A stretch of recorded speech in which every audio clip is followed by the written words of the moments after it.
Hello everyone, હું કિંજલ જસાણી સ્વાગત કરું છું મારા કિચનમાં. અને આજે ફરાળી ચેવડો બનાવવા જઈ રહી છું. તો આ ચેવડો બનાવીએ. ચેવડો બનાવવા માટે મેં અહીં પર લીધી છે બટેટાની ચિપ્સ, જે વેફરની સિઝન હતી ત્યારે જ બનાવીને રાખી હતી. તે તળી લઉં છું હવે.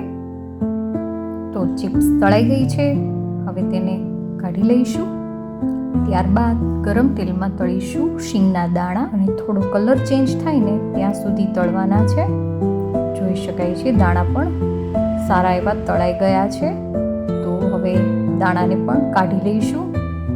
હવે ચેવડા માટે સેવ બનાવવાની છે, તો તેના માટે રાજગરાનો લોટ લીધો છે અને તેમાં નાખીશું સ્વાદ પ્રમાણે મીઠું. મિક્સ કરી દઈએ. હવે તેને પાણીથી લોટ બાંધી લેવાનો છે. જે ચણાના લોટની સેવ બનાવીએ ને તેટલો જ નરમ લોટ બાંધીને આ સેવ બનાવવાની છે. જો તમે હળદર ખાતા હોય ઉપવાસમાં તો હળદર નાખવી. લોટ સારો એવો બંધાઈ ગયો છે. હવે સેવ બનાવી લઈશું. તો સેવ પાડવાનો જે સંચો હોય ને તે લીધો છે, તેને ગ્રીસ કરી દઈએ. હવે તેમાં લોટ લઈને ગરમ તેલમાં સેવ બનાવી લઈશું અને બંને સાઈડ સારી રીતે તળાઈ જાય ત્યાં સુધી રાખીશું. તો જોઈ શકાય છે સેવ સારી એવી તળાઈ ગઈ છે. તેને સાઈડ પર લઈ લઈએ.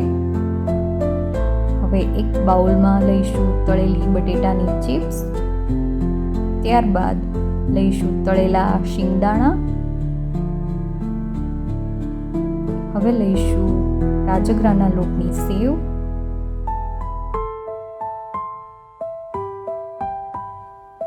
હવે મસાલો કરવામાં જો તમે લાલ મરચું ખાતા હોય તો નાખવું. બાકી અત્યારે તો હું લઉં છું સ્વાદ પ્રમાણે મીઠું, થોડી દળેલી ખાંડ. ત્યારબાદ નાખીશ થોડો આમચૂર પાવડર. હવે આ બધું સારી રીતે મિક્સ કરી લઈએ. આ ચેવડામાં તમે ડ્રાય ફ્રૂટ્સ પણ તળીને લઈ શકો છો. તો ફરાળી ચેવડો તૈયાર છે.